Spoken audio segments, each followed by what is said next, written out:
troll in chief.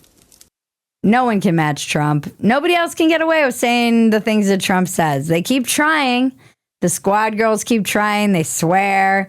They try to be bullies or mean girls, but they can't do it. There's an article in the New York Times this past week that came out that's been on the heels of many of the articles in a similar vein, like the left needs a Joe Rogan. Now they also need a Donald Trump, which is probably objectively true, but basically all of these articles are saying the same thing, which is that the left needs men. We've been saying it. Good luck getting them back. You just elected a not very manly man who talks about queers for Palestine and shit. In New York, but that doesn't surprise me. The left does need a Donald Trump, but it can't be a girl. And they keep running girls against Trump. And he's still objectively hilarious.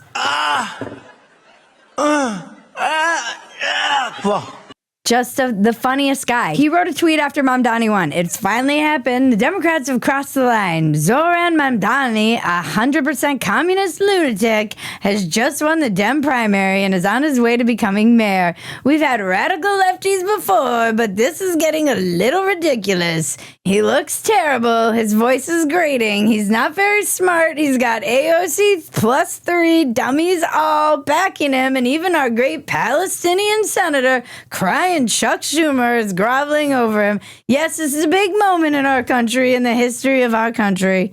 AOC +3, is that code for Down syndrome? I don't know what it means, but it's just hilarious. Trump was dropping bombs, F-bombs. He was dropping bombs, actually. He was interviewed after Iran and all of the nonsense, and he announced that there was a ceasefire, and they were still kind of shooting rockets at each other. And he said they don't know what the they're doing. You know what? We basically have two countries that have been fighting so long and so hard that they don't know what the they're doing. Do you understand that? And he talked about how they dropped a load, the biggest load that we've seen. The biggest load that we've seen. Hey, phrasing! Are we not doing phrasing anymore, Donald Trump? I am going to use that as a meme for the rest of my life. I do love Trump 2.0, for real. I'm not sure if it's like it's probably like my MAGA colored glasses, but I feel like he doesn't have the same chip on his shoulder. He's a little more just confident and relaxed, and he doesn't seem so angry. He's just kind of hilarious.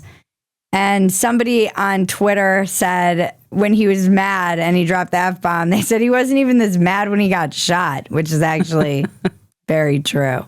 The NATO Secretary General referred to Trump as daddy in a very strange interview where they were Trump was talking to NATO about how they like to fight like schoolboys. And of course, that's just chum in the water for the internet. Then daddy has to sometimes use strong language.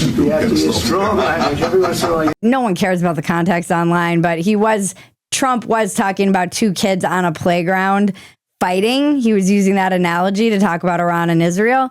And then the NATO guy said, and then daddy had to come in and use some harsh words.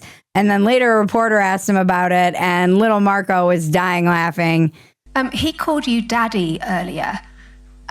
Do you regard your NATO allies as kind of children? No, he likes me. I think he likes me.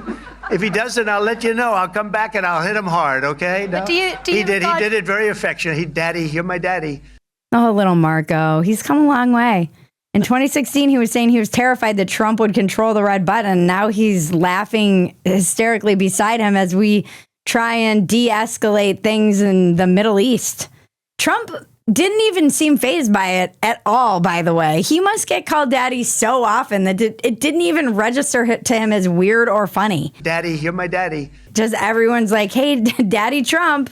Yeah, I do think it's a common enough thing that he hears that he didn't even register. Can we also talk about the fact that Elon and Trump broke up, and Trump has acted like it was crazy. Elon had his wild meltdown like a teenager.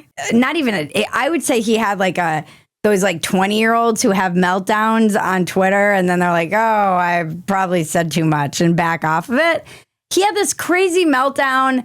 He said he went too far after he accused him of being, on the Epstein's list. And Trump has, other than being like, I wish him well, very well, It's like never even come up again. I know Trump took the high road on this, which I never even thought I would see. Not only did he take the high road, it's even worse. It's like he went full, he's dead to me.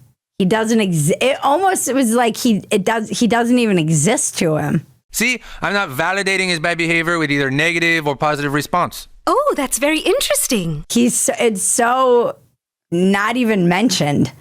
It's weird.